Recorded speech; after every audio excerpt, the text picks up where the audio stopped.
Let him sleep on the couch, my daughter-in-law said. She didn't lower her voice. She didn't add a sugarcoating. She set the throw pillow down with the casual authority of someone arranging a display, as if the couch assignment were a decorative choice and not a sentence. My name is Edward Kane. I'm 61 and I used to run the night shift at Station 14 in Redwood Harbor, which is to say, I learned long ago how to stay calm until the situation demanded otherwise. Right then, standing in the doorway of the house I'd fixed up after the '98 storm, watching my son nod as if surrendering a small country, I felt every eye in the room measure what had been said and decide whether it was true. For a heartbeat the room did its customary thing, people shifted, sipped, smiled an embarrassed smile. Lena, my daughter-in-law, moved through the party like a hostess who'd already decided the script. She laughed at the right jokes, touched cheeks with practiced warmth, and offered platitudes about safety that sounded tender enough to disarm anyone listening. That charm is what made her dangerous. This moment wasn't the beginning. It was the hinge. 4 months earlier a neurologist had called my stumble a minor event and suggested a follow-up. Brandon, my son, came by the station the next day and spent an extra hour fixing the porch light. Lena arrived with casseroles and a schedule. We'll be here for a bit, she said. 2 weeks blurred into routines that began to rearrange my life without asking permission. At first, the changes were small enough to be reasonable. A night light in the hallway after I misread the stairs once. A pill organizer placed on the kitchen counter. A suggestion about automatic bill pay so nothing slips through. But small things accumulate the way rain fills a dry barrel, unnoticed until it's full. Lena's empathy had texture. She would press my hand and say, "You're doing so well," then the next morning calmly redirect mail to her email. She charmed my neighbor into offering to mow the lawn. She complimented my fishing photos while giving them a new, more tidy frame. To other people, she looked like the daughter-in-law everyone would be grateful for. To me, those acts started to feel like the edges of a net. Brandon's silence was its own language. He'd glance at Lena with the look of a man who'd been given an answer at the wrong time and decided to accept it anyway. Once, after she suggested I hand over the truck keys, just for a little while, he caught my eye and mouthed, almost apologetically, "I'm trying, Dad." That single line meant more than 1,000 cold refusals. He was pulled, not cruel. The first real alarm came not from a shouting match but from an unlocked phone. Lena left it face up on the dining table while she refilled the punch bowl. A preview popped, a calendar event name, conservatorship consult, and a legal firm's initials. I didn't pry like a stranger, I opened what had been left exposed. The messages were careful, not stupid. There were phrases like, protective measures, documentation to support limitations, and timely filing advised. The lawyer's replies were legalistic. We recommend compiling objective incidents and current evaluations. Nothing said, sell his house. But the intent was there, between the lines, a course plotted in professional language that looked clean on paper. I photographed the thread, emailed it to a secure account, and put the phone back where it lay. I didn't want to be the person who waved a smoking gun in front of a room and yelled about treachery. This would have to be quieter. Getting help wasn't instant. Dr. Lowell had a packed schedule, 2 neurocognitive tests, a memory battery, and a follow-up that wouldn't fit for another 2 weeks unless someone cancelled. It was tedious and humiliating in ways I hadn't expected, the paper and pencil tasks that made me feel like I was proving I was still myself. The preliminary notes were encouraging but cautious. No major cognitive impairment detected, he wrote, though continued monitoring advised. He wouldn't sign anything definitive in one clinic visit. That uncertainty was exactly why Lena's safety language could gain traction. I started tiny. Walks to the end of the block, feeling wind burn the lungs I'd used in rescue breathing drills. My first mile took longer than it should have, and my chest protested. I wanted to quit on more than one lap. Instead I counted steps like I used to count air tanks at roll call, steadily, mechanically, until the numbers added up. Improvement felt like a stubborn ember, but it was real. A ticking clock settled into my life, the conservatorship consult was scheduled for 4 weeks out. 4 weeks is a long time if you're planning a takeover, and an eternity if you're trying to prove you haven't been taken. It focused me. That night, back at the party, Lena fluffed the couch pillow, the same faded pillow my mother used to use the night the house's chimney caught fire when I was 12. The sight of that old burn mark made something sharp and private click into place. For a moment the audience might have believed Lena, compassionate, reasonable, the caring daughter-in-law. Then she said, softer, to a neighbor, "He's a little off at night, you know." The neighbor nodded, because she'd been primed. But Brandon's lips twitched where he stood. I felt that fraction of sympathy and pressure like a weight in my chest. I didn't shout. I didn't accuse. I stepped into the kitchen, quietly took my phone from my pocket, and typed a message to 3 people, a retired captain, an old paramedic, and a lawyer friend. If anything shifts tomorrow, come by at 10. It's urgent. I hit send and returned to the living room as if nothing had changed. That's the thing about plans, they begin as a private, patient thing. The next day would demand proof, not spectacle. Morning arrived like a switched light, sharp and immediate. I was already up, shoes on, the kettle warming, not out of ritual but because a deadline had made sleep useless. 2 sentences, no small talk, the house felt the difference. Brandon came down first, rubbing his eyes. "You're up early," he said, voice smaller than usual. "I was thinking," I answered. Short. Controlled. Useful. He opened his mouth twice as if to speak, closed it both times, then finally said, "Lena was worried about you last night." He stopped. He couldn't finish it. That half thing, that aborted explanation, said more about him than any monologue could. He was caught between loyalty and doubt.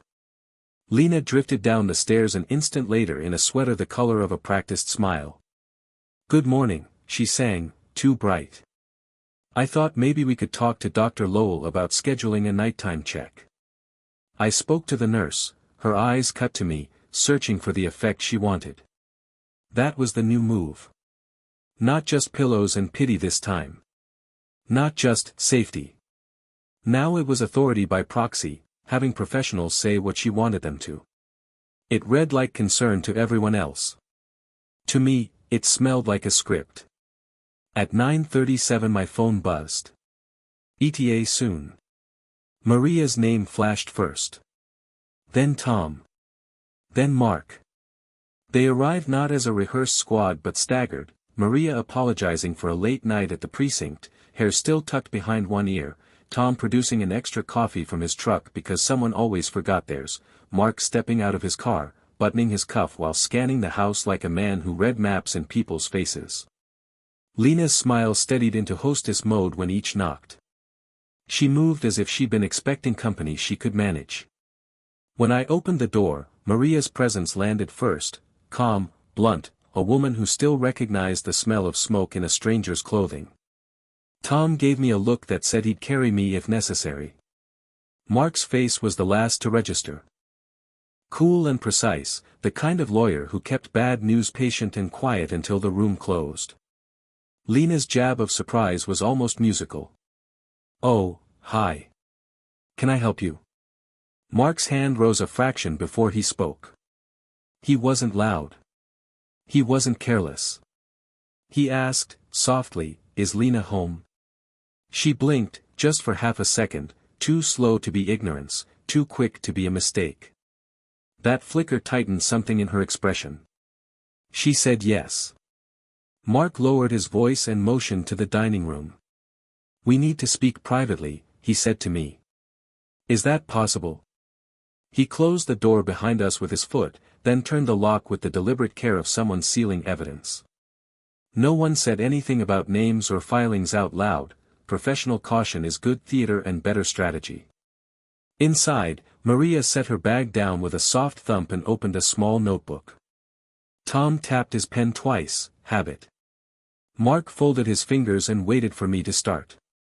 "You called us," Maria said, then corrected, "You asked someone to look into things." "Things have been moved," I said.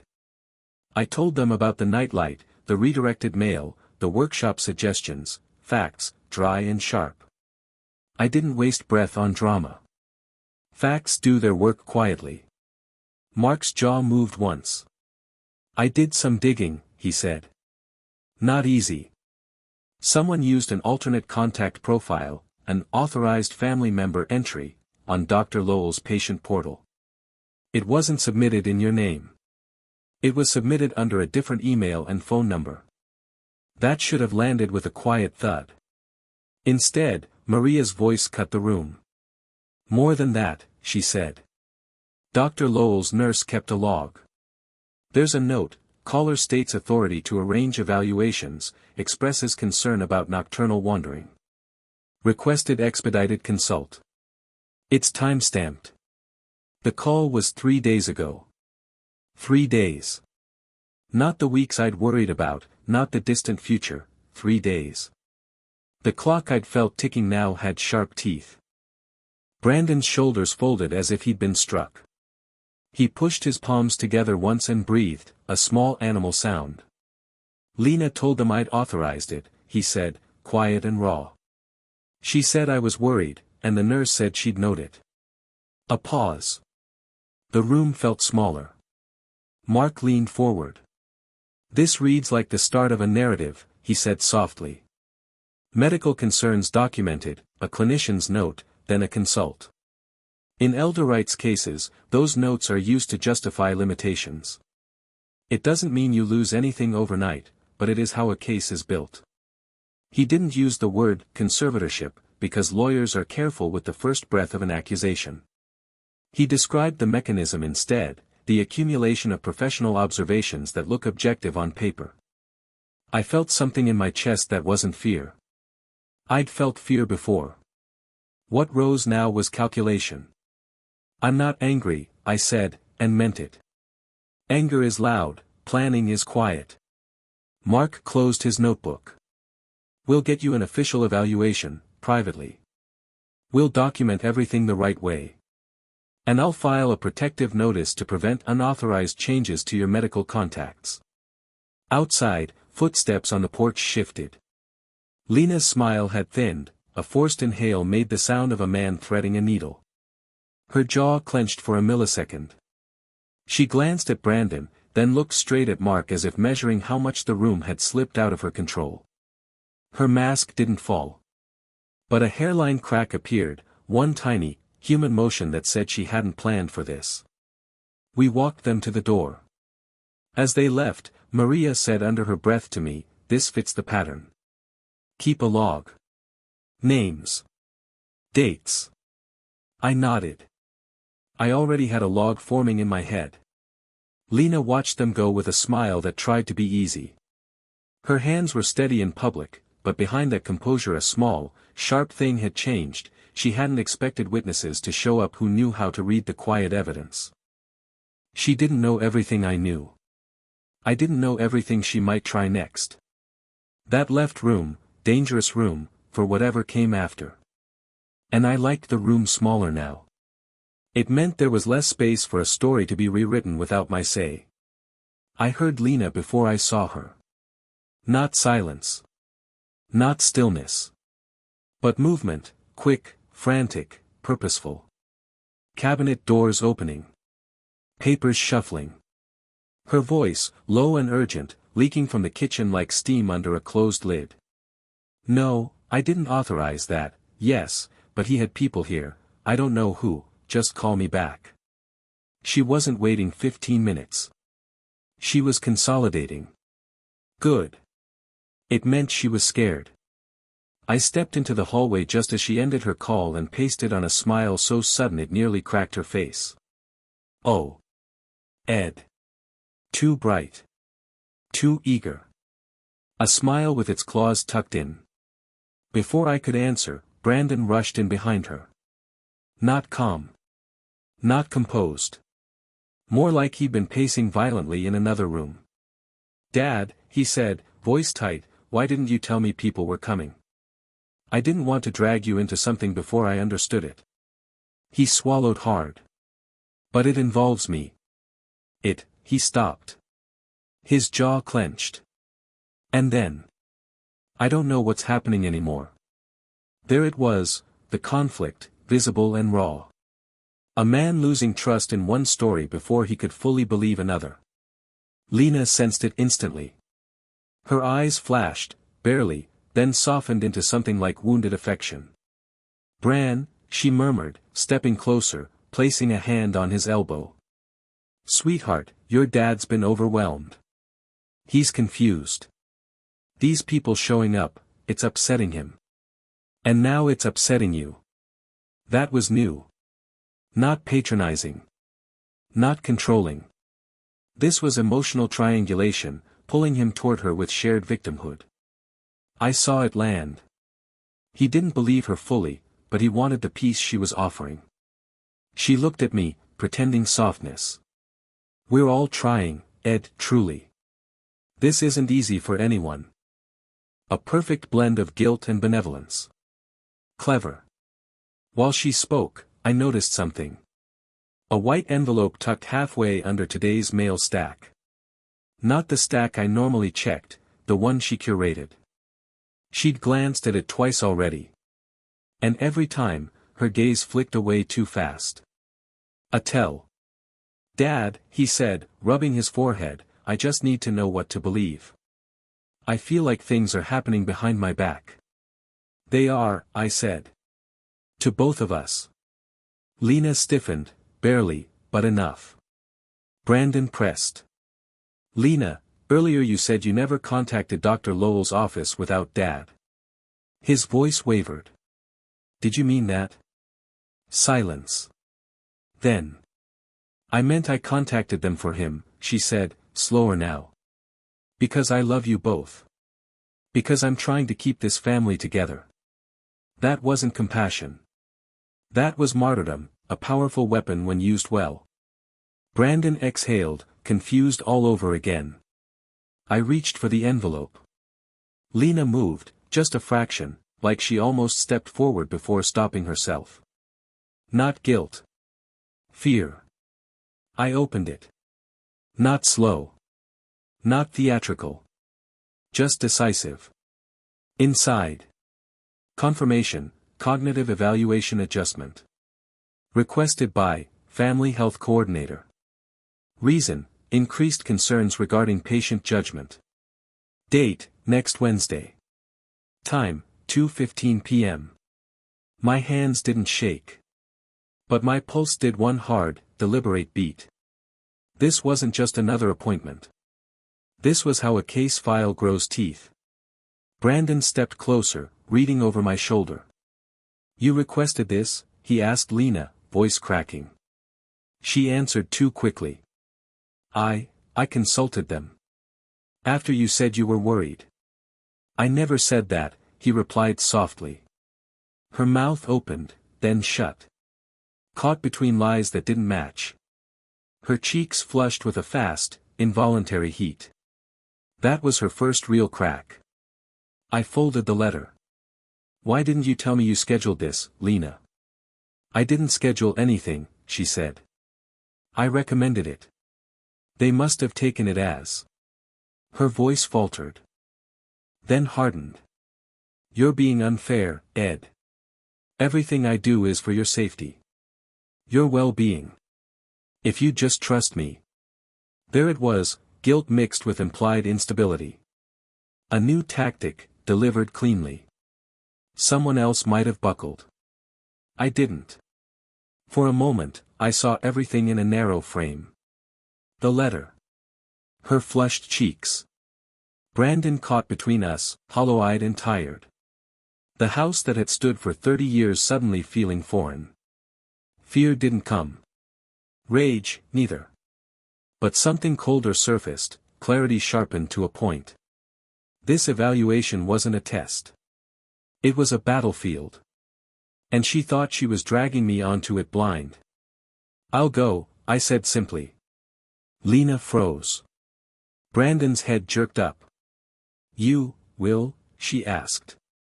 "Yes." A single word that took the power out of her hands. She wasn't expecting acceptance. She was expecting resistance. She needed resistance. Because resistance would prove her narrative. But acceptance? That pulled the rug out from under her strategy. She blinked, too many times, too fast, and reached for the letter. I'll hold on to this. I held it back. Firm but calm. No, I said. I'll keep it. My appointment, my record. Something changed in her eyes. Not panic. Something worse. Calculation interrupted. A strategy forced to rewrite itself mid-execution. I walked away with the envelope. Behind me, Brandon whispered, not to me, not to her, but to himself. Then what else has she done? Lena sucked in a sharp breath, not sadness, not fear, but anger straining behind her polite mask. I didn't turn around. I didn't need to. The shift had begun. Not loudly. Not explosively. Quietly. Precisely. The way real battles start. I pushed the envelope into the center of the table and left it there like a challenge. Not ostentatious, simply present. That silence had been used before, now it felt weaponized. It pulled at the room in ways words couldn't. Lena moved first. She didn't wait. The woman who had been smoothing cushions and arranging napkins all week dropped the pretense of composure and enacted something far more dangerous, hurt. She folded at the kitchen island in slow motion, palms on the counter like a woman finding balance. I can't do this, she said, voice low and raw. Do you know what it's been like, Ed? Being the one to hold everything together. The calls at midnight, the worry every time you're late, I've given up job interviews, time with my family, sleep. For you. Her words landed like a stone in a pond, small sound, huge ripples. Brandon's face collapsed. He looked at her the way a man looks at someone he loves who's suddenly bleeding. Lena, he started, and the single syllable carried all the confusion he'd been storing. She let a breath shudder through her. Tears leaked, not theatrical but believable, the sort of moisture that reads as exhaustion. I'm tired, she whispered. And now they come here and make me feel like I'm the problem. After everything I've done. Martyrdom. She weaponized tenderness. There's a particular cruelty to this move, it forces your opponent to choose between sympathy and strategy.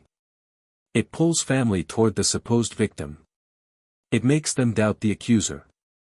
Brandon reached for her hand before he realized he was moving. He pressed her fingers to his lips. I don't want to fight, he said, voice small. I don't know what's real. That was the rope she wanted him to hold. I didn't argue. I kept my voice flat, calibrated. You've been helpful, I said. But you don't get to decide what happens to me without me. She flinched as if hit. I never said, her sentence dissolved into another breathless apology. Then she shot a look at Brandon that mixed pleading and accusation, see? He won't listen to reason. He's stubborn when it hurts me. The neighborhood pressure I'd feared started to swing visibly. Mrs. Harper's earlier warning, the way she'd lingered on my porch, was no longer an aside. Lena had been softening the edges of opinion across the street for weeks, the garden club chat, the PDA coffee, the Saturday market line. That groundwork made her martyr act plausible. Brandon's hands curled into fists on the table, nails digging half-moons into his palms. You say you're tired, he said at last, voice breaking. But Dad is still Dad. He still argues about the right way to sand a deck.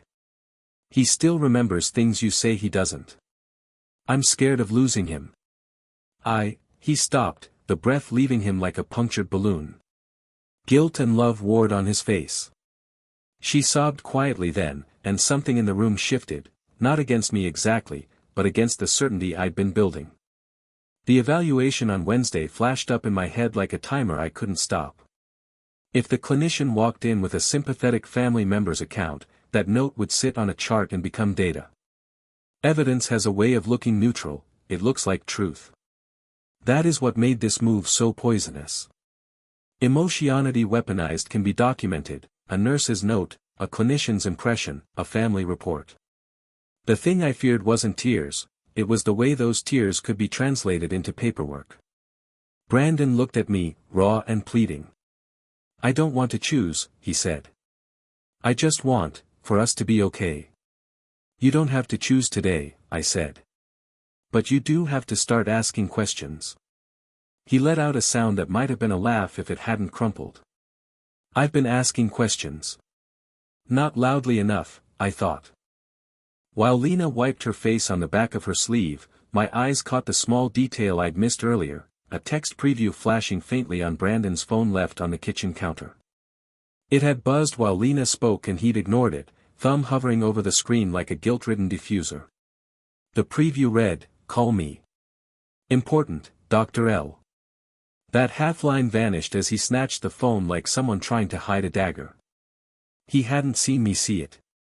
Or if he did, he pretended not to. That little moment mattered, it meant the appointment wasn't as singular as we assumed. Someone on the inside had picked up the thread. "Who's that?" I asked softly, because precision matters. Brandon's face went pale. He forced a smile that didn't reach his eyes. "Just a nurse checking confirmation," he said too quickly. "They must have called after you left." I folded that away. It was a half-truth at best. Lena's voice took on a tired edge, not performance now but an attempt to make the season permanent. "We love you both," she said. "We do this for the family." It wasn't a confession. It wasn't a denial. It was the kind of sentence that makes you feel guilty for wanting to be uncompromised. She'd built a narrative where refusing her felt like cruelty. I needed a move that undercut the tableau. So I reached across the table, picked up the envelope, and slid it into my pocket. No spectacle. No flourish. A quiet repossession. Brandon's eyes widened, Lena's blurred. Her jaw hardened for a heartbeat, then softened with a practiced apology. "You really will go?" she whispered, part question, part prayer. "Yes," I said. That wasn't a surrender. It was a plan. Outside, the light shifted. The street looked ordinary, but beneath the ordinary were the stories people told each other, that I was declining, that Lena was heroic, that Brandon was trapped. Changing a story takes time. It also takes witnesses. I stepped to the door, the envelope warm in my pocket. Brandon trailed behind, torn. Lena stood in the kitchen doorway like a captain watching a reef pass beneath a ship, furious, precise, and already plotting the next move. As I reached for the knob, Brandon's phone chimed again. This time he didn't try to hide it. The screen lit with a single message from an unknown number: "We need to talk before Wednesday. It's about the intake call." He read it out loud before he could stop himself. My chest tightened. Not from fear. From calculation. We had a new thread. And this time it quietly promised we weren't the only ones who'd noticed the pattern. Brandon's phone lit up with a second vibration, a new text, and he stared at it like he'd just opened a door he wasn't meant to find. Unknown number. "We should speak before Wednesday. It's about the intake call." This time he didn't read it aloud.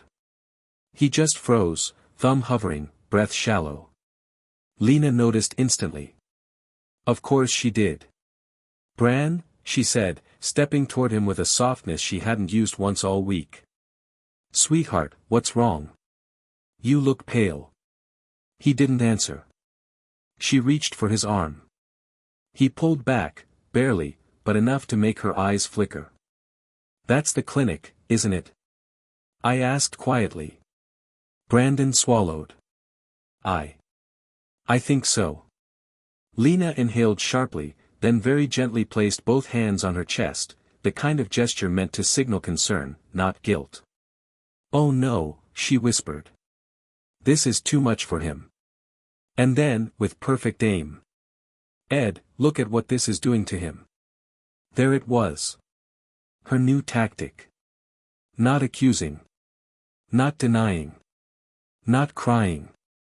But protecting him from me. "Brandon hasn't slept in days," she continued, voice shaking just enough. He's stressed. He's scared. And now this? You pushing him about calls and messages, it's hurting him. Brandon blinked, caught between the truth and the guilt she placed on his shoulders. I'm fine, he muttered, rubbing his temples. You're not, she insisted, brushing a hand through his hair. You had a migraine last night. You said your chest felt tight this morning. He flinched. Not because she was wrong, but because she was using it. Lena, his voice wavered, please don't. You're my husband, she cut in softly. Your health matters more than any argument. And he should care enough to see that. The blow wasn't shouted. It was whispered. And that made it land harder. Brandon, trembling a little now, clicked the voicemail. A woman's voice drifted out, warm and professional. Hello, this is Cynthia from Redwood Harbor Medical. I'm following up on the family information provided during the intake prescreen. Before we finalize documentation, we'd like to clarify the concerns reported. Please call us back when you can. No obvious accusations. No dramatic phrasing. But heavily coded medical language. Family information provided. Clarify the concerns. Reported. Brandon's grip tightened around the phone until his knuckles whitened. Family information, he repeated. Concerns, reported. Then he looked at Lena. His expression didn't flip instantly. It didn't turn cold or accusatory. It sank. Slowly. Heavily. A man realizing he had been standing on a rug someone else had been pulling for months. Lena, he said quietly, did you talk to them? She shook her head immediately, too fast, then softened her posture like she was trying to soothe a frightened child. Brandon, honey. I think you're misunderstanding. I mentioned a few things weeks ago because I was scared. You said you were scared too. His eyes widened. I said I was stressed. That's it. Exactly, she whispered quickly. You were stressed. You were worried about him wandering at night. I never said that, he shouted, louder than I'd ever heard from him. Lena stepped back like she'd been slapped. Then, quickly pivoting, she used her most powerful tool yet. I'm worried about you. She placed a hand on her heart as if she needed to steady it. You're overwhelmed, she whispered. You're being pulled between us. And it's breaking you. I can see it. Your hands are shaking, Bran. Please, don't let this destroy your relationship with your father. She turned to me, eyes full of gentle accusation. Ed, please stop before he collapses. You're pushing him too hard. This wasn't about the evaluation anymore. This was about rewriting the emotional battlefield. I was the pressure. She was the safety. Except the cracks in her voice betrayed the truth. She was terrified. This isn't Dad hurting me, Brandon said softly. This is you twisting everything. Lena's mouth opened. Then stayed open for a second too long. The performance faltered. Her face didn't crack like a mask this time. It went still. Completely still. Like a screen freezing mid-frame. A different kind of slip, not rage, not tears, not panic. Stillness. The dangerous kind. Brandon, she whispered, I am trying to protect you. He shook his head, voice trembling with both guilt and awakening. No. You're trying to protect a story. And that. That was the moment she lost him. Not fully. Not forever. But enough. Enough to tilt the floor. He tapped the number. Lena lunged forward. Not to grab the phone, but to place both hands on his shoulders. Please, she whispered urgently, don't. This isn't good for you. Your heart. My heart is fine, he said firmly. Cynthia answered on the third ring. Redwood Harbor Medical, this is Cynthia.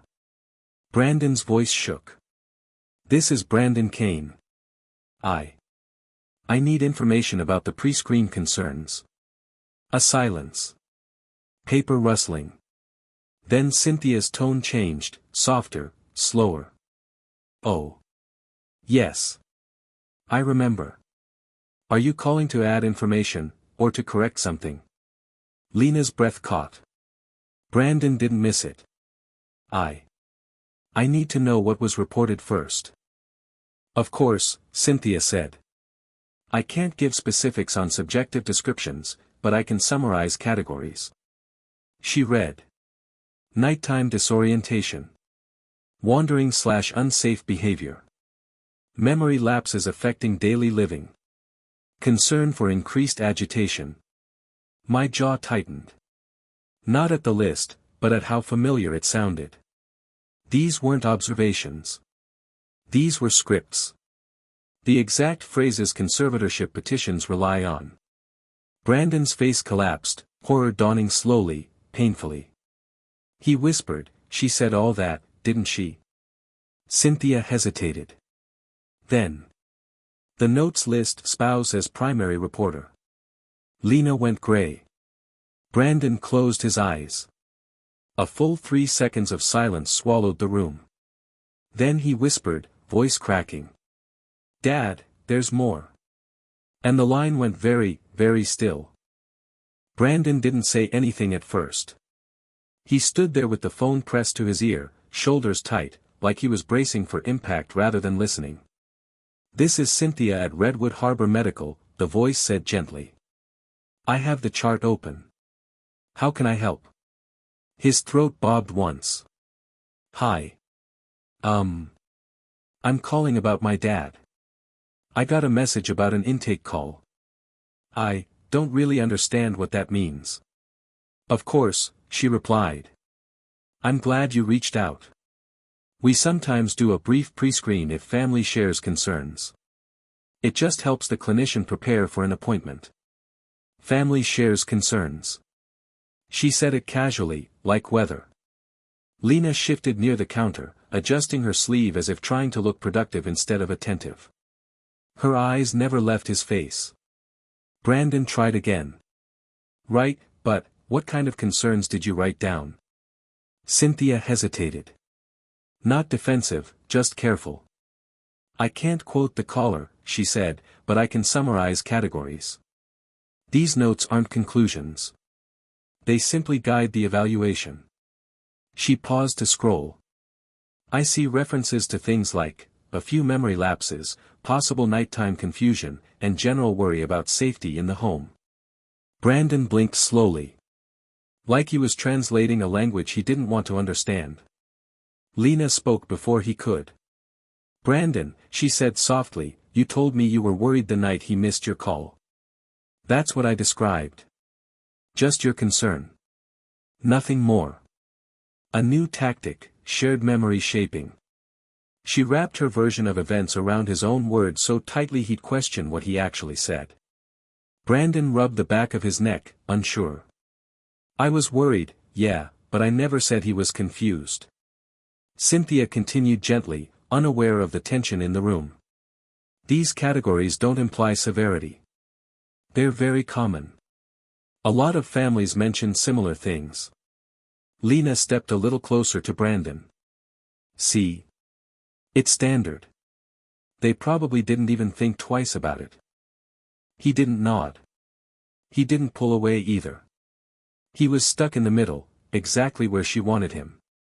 Cynthia, I said, keeping my voice even, does this pre-screen trigger anything beyond the usual appointment? She exhaled. Not ominous, more like she was choosing words carefully. Sometimes, she said, notes like these lead us to do a slightly more structured cognitive assessment.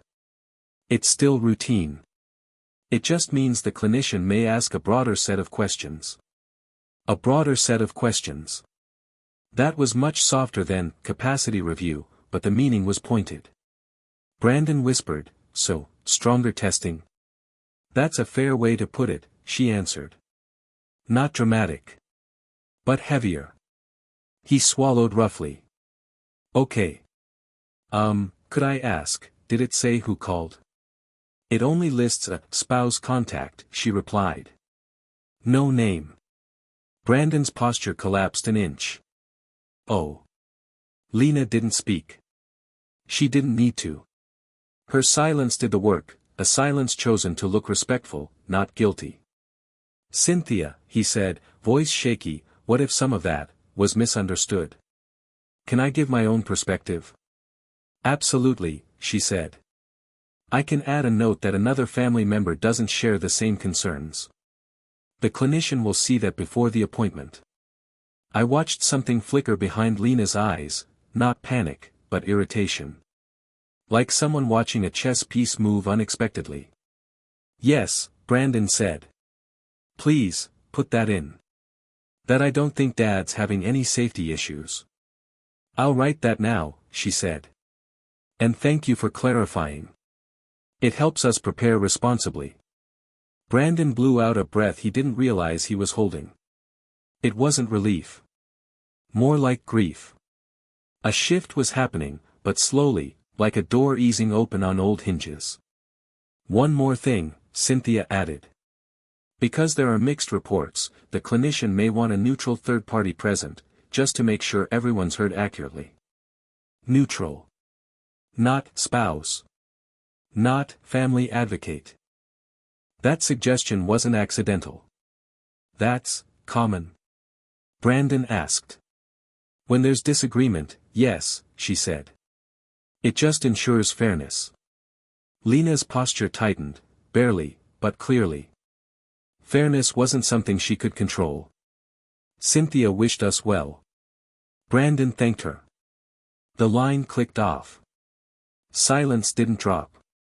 It crept in, slow, dense, the way humidity fills a room. Brandon ran both hands through his hair, shaking slightly. I don't know what to think, he said quietly. I don't know what's real right now. Lena moved toward him, softer than before. Bran, sweetheart, you're exhausted. Your stomach's been a mess all week. You've been carrying this alone. No wonder you're overwhelmed. This wasn't guilt anymore. It wasn't denial. It was concern turned into control. You're being pulled in two directions, she said gently. And when you're stressed, you misunderstand things. That's all this is. Just stress. He pressed his palms to his eyes. Maybe.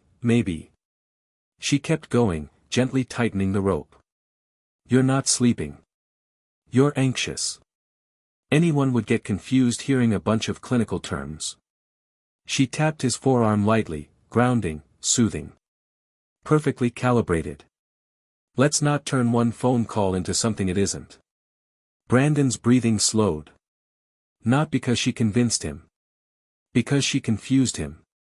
Exactly as intended. I watched her carefully. Not her words, her timing. Every phrase she said wasn't meant for clarity.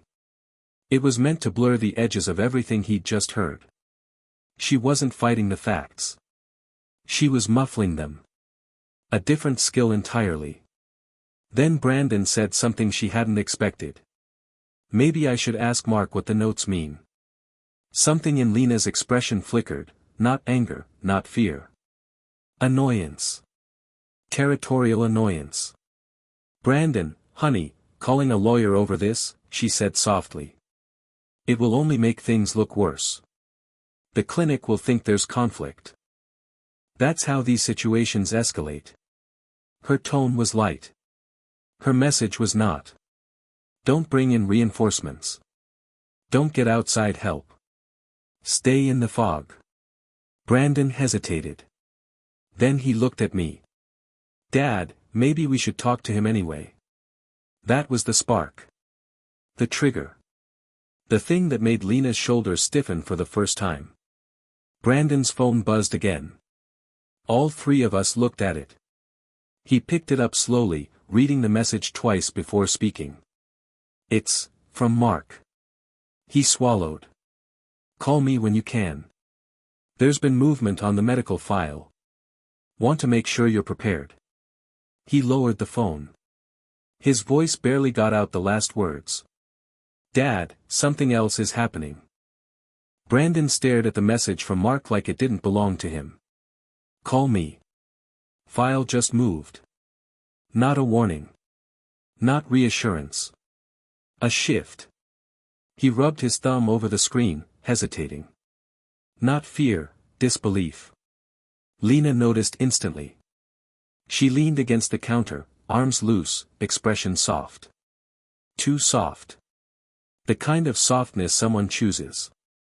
Brandon, she said gently, please slow down. You're reacting. You're tired. If you call Mark right now, you might say something you regret. It wasn't calm authority this time. It was quiet control, wrapped in concern. Brandon shook his head lightly. I'm just trying to understand what's happening. Her voice softened further. And you will. But you need to remember why any of this started. She stepped closer, lowering her tone to something almost intimate. You were scared, she whispered. You came to me. You told me you didn't know what to do about your dad forgetting things. You begged me to get help. Brandon blinked, stunned. I begged you? Yes, she said without flinching. You were terrified. I was just following your lead. There it was. Rewriting motives. Weaponizing his own past fears against him. My stomach tightened, not in anger, but in recognition. She wasn't calming him. She was corralling him. Brandon shook his head again, slower this time. I don't remember it like that. That's because you were overwhelmed, she replied softly. Stress distorts things. But I remember. I remember everything. The way she said it sent a cold ripple through the air. Not a threat. A claim. I don't know if that's true, Brandon said, voice cracking with hesitation. There was his denial beat, small, human, painful. Lena smiled sadly, stepping even closer. Sweetheart, I wouldn't lie to you about something this important. Her hand lifted toward his face like she meant to cup his cheek. He leaned back, barely, but enough. Her fingers hovered in the air for a beat before she let them drop. A thin line cracked in her expression. Barely visible. But it was there.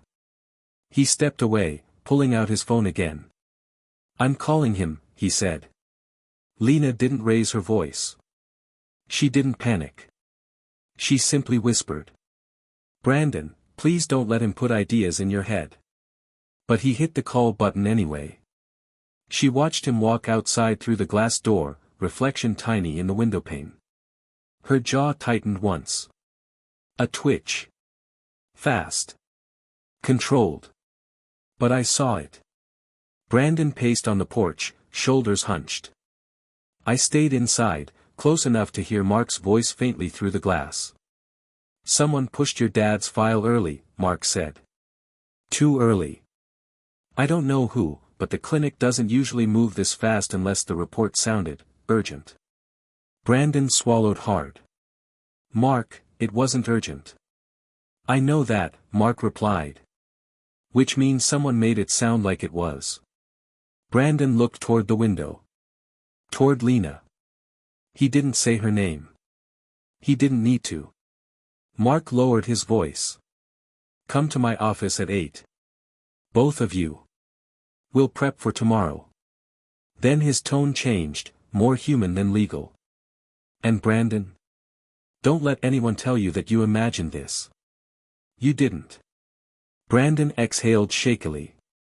He came back in slower than he stepped out. Lena met him halfway, eyebrows pinched in concern. What did he say? She asked. Brandon hesitated. Just long enough. He said, he wants us in early. That's all, she probed softly. He said the file moved, Brandon added. Earlier than it should have. Lena nodded slowly, expression thoughtful, too thoughtful. Well, maybe they're being thorough, she said. That's good, isn't it? You were the one who wanted to make sure they took us seriously. Brandon flinched. There it was again. Turning his fear into her justification. Lena, he said quietly, I didn't ask for this. She took a breath that was almost a sigh. Yes, she murmured. You did. You were worried. You came to me. You asked me to help you help him. She placed a hand over her heart. I only made the call because you didn't know how. That landed harder than anything she'd said all day. Brandon's expression didn't change, not anger, not realization. Just, confusion. Exactly the state she wanted him in. Brandon, I said, stepping forward, she's twisting the memory. That conversation didn't happen that way. Lena didn't look at me. Her eyes stayed locked on him. Brandon, she repeated, you know your truth. Not his. That line hit like a cold blade. Not loud. Not dramatic. Precise. Aimed. And suddenly the air between us shifted. Brandon's phone buzzed again. He looked at the screen, and the color drained from his face. Reminder, evaluation tomorrow at 10 o'clock. Please bring any family member who submitted concerns. Lena's entire body went still. Completely still. Not fear. Not guilt. Calculation. And Brandon whispered. Oh God, they expect you there. Her smile didn't return. Not this time. Only her eyes moved, slow, assessing, like someone evaluating every possible outcome in a fraction of a second. Brandon sat on the edge of the couch, staring at the evaluation reminder like it was written in a foreign language. Please bring any family member who submitted concerns. Lena stood perfectly still. Not afraid. Not angry. Calculating. Then she exhaled slowly and gave a small, almost gentle nod. Well, she murmured, then I'll come with you both. Brandon didn't look up. I don't know if that's a good idea. Her smile tightened. Just a hair. Sweetheart, they requested it. If I don't go, it looks guilty. If I do go, it shows a united front. I'm trying to help you not make a mistake tomorrow. I watched her closely. Not the words. Her throat. A tiny swallow too fast. A crack. Small enough to miss unless you were watching for it. Later, when I went to grab my sweater, I saw it again, the corner of a folder sticking out from her tote bag.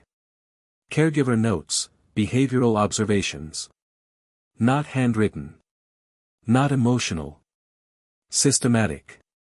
Prepared. I pulled it out an inch. Tabs. Dates. Sections. A structure. She hadn't been reacting these last few weeks. She'd been building something. I slid it back in and steadied the strap. I didn't ignore it. I chose not to open it.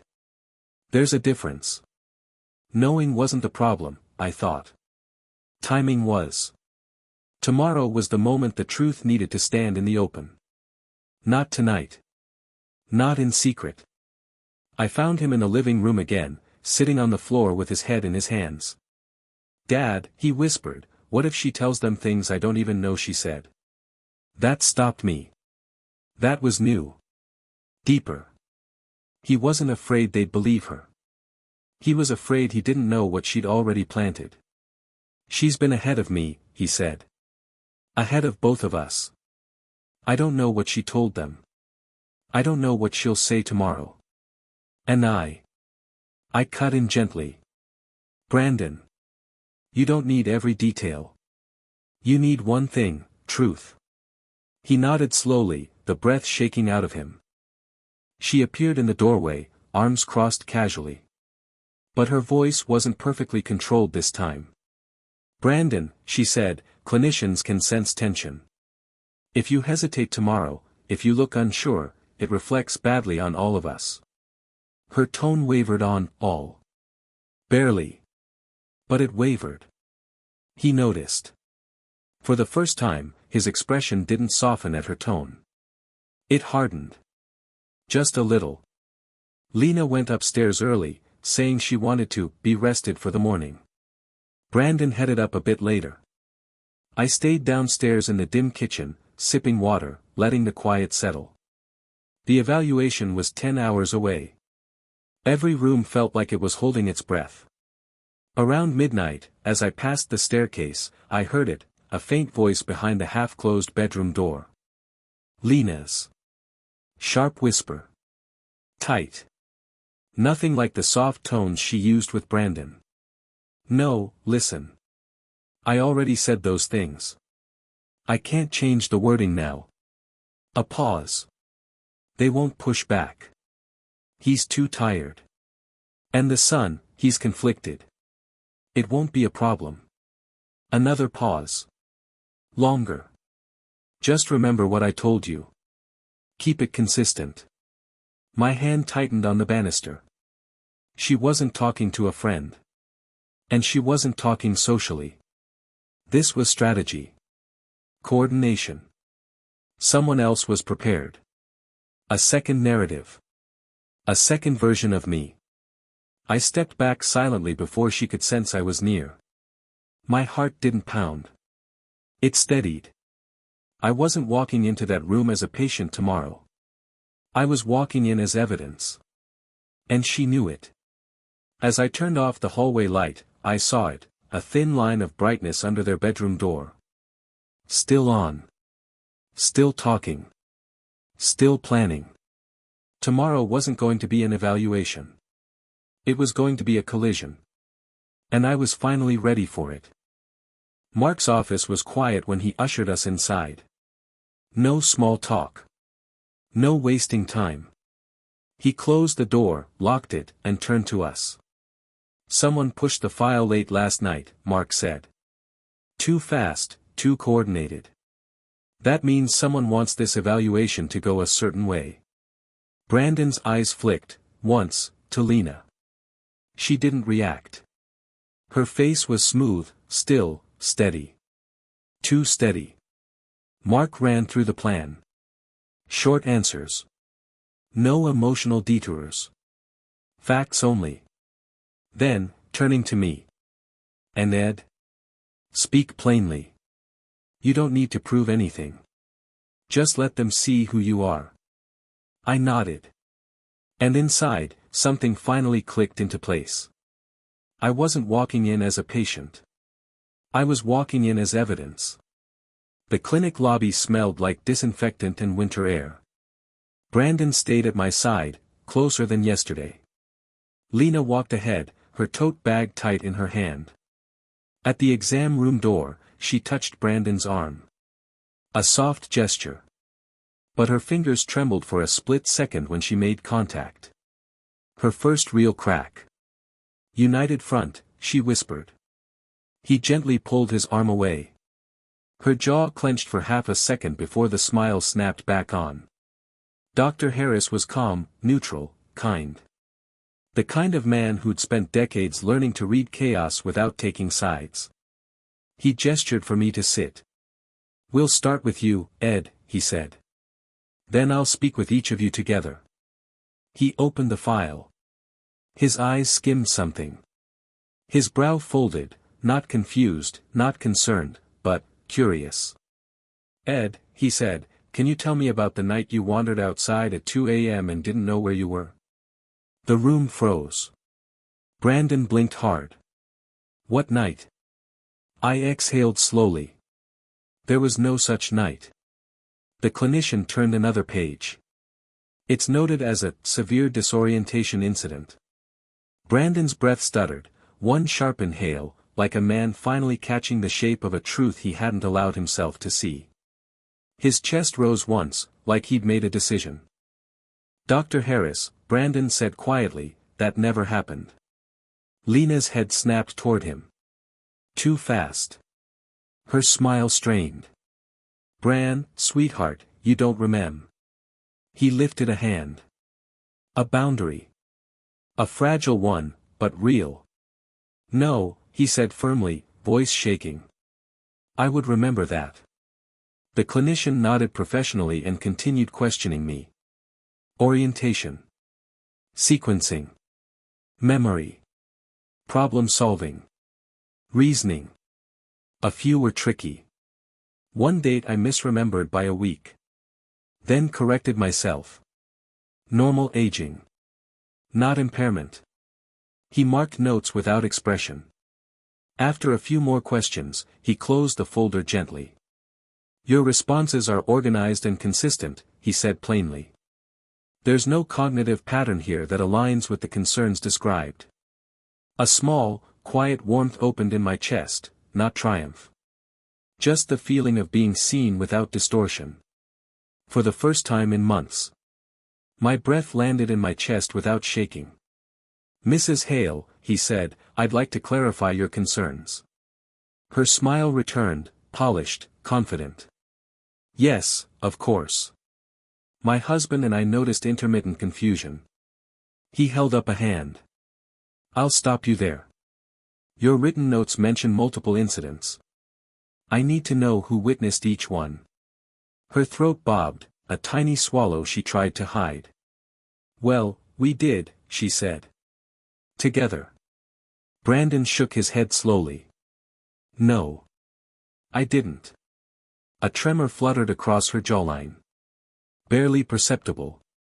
But real. Brandon, she whispered, you're overwhelmed. You told me. No, he said again, stronger this time. I didn't tell you that. You told them things I never said. And things that didn't happen. The clinician tapped his pen lightly. Given the discrepancy, he said, I'll be documenting that the reported concerns are inconsistent with today's findings and lack corroboration. He didn't say she lied. He didn't have to.